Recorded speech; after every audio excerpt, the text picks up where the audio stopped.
Now that Modern Warfare Zombies has run its course and its content cycle is well and truly over, I'd like to do a little thought experiment. Because it may seem odd to talk about this mode now that we're in the middle, essentially, of BO6 zombies, but this is something that I've had in my mind ever since the first trailer of MWZ. An idea I had in my head of what this mode would be, because when you hear the term open world zombies, that has a lot of implications.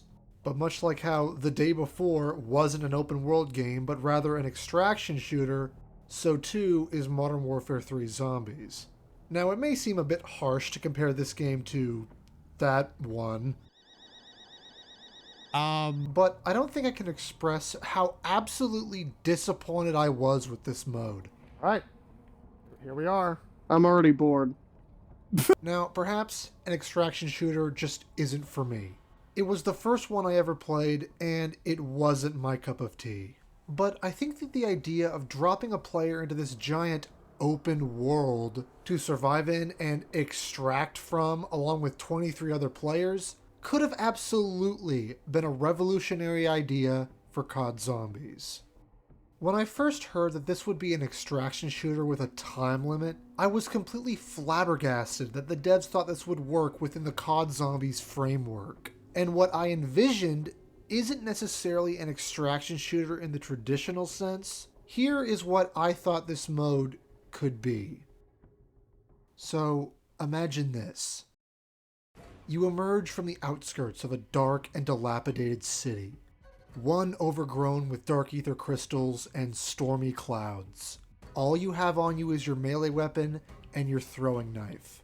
You just entered the infested city, and at the beginning of the match, all the zombies are slow and sparse. As you kill, you get more and more loot dropped from them. Perhaps ammo, tacticals, lethals, and essence. As the time progresses into the mode, the zombies begin to ramp up in speed and more begin to follow and harass you. The more you loot, you'll find keys or drills for cracking open weapons safes. These would be the only way to acquire weapons.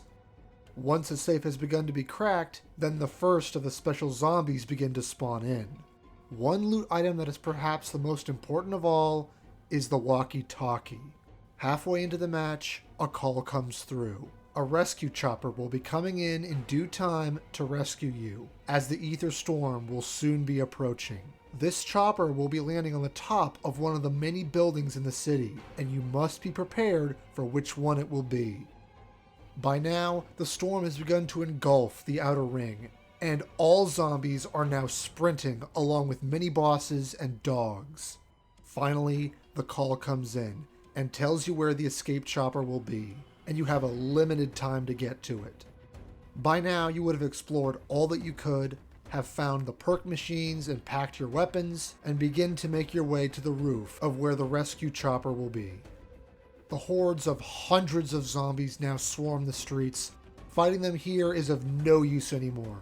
All you can do is run to the extraction point. And as the final storm closes in on the building where you make your last stand, the one and only escape helicopter descends, and you have to get on board in a short time frame you're given, or else it's all over. Now, you tell me, doesn't that sound more interesting to you? When I heard open world zombies extraction shooter, I pictured this.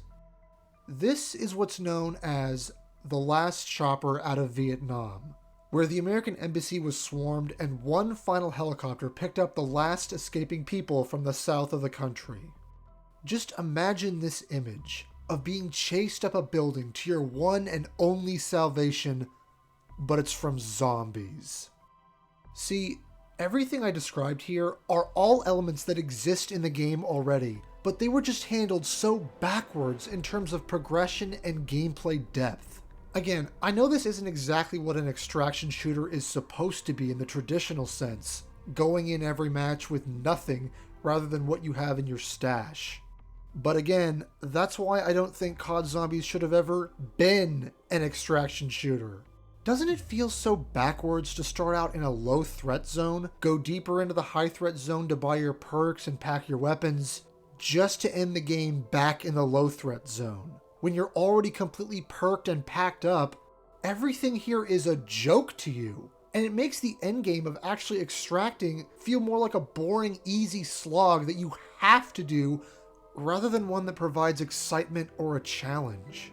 I mean, for goodness sake, this is called an extraction shooter, right? Have the exfil chopper be in the middle of the high threat zone.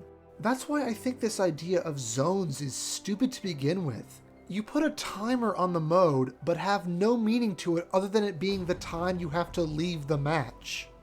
Having the storm circle push you to the outer edges rather than close in on you, like the horde of zombies itself, was a backwards move in my opinion. The timer should signify the increasing difficulty and make you feel more and more desperate to find that walkie-talkie to receive the coordinates to the rescue chopper. And having it be in a different location every game would make it much more engaging than having multiple that are static. MWZ is something that just never worked for me. And while I know many enjoyed it, I think that the ingredients of something truly original and fun were there, they just weren't fully realized. And especially since the mode was basically left to rot by the devs, at this point, with the popularity of the round-based zombies of BO6, I think it's best for modes like this to never return. They've done nothing but muddle the mode further and try and turn zombies into something it's not.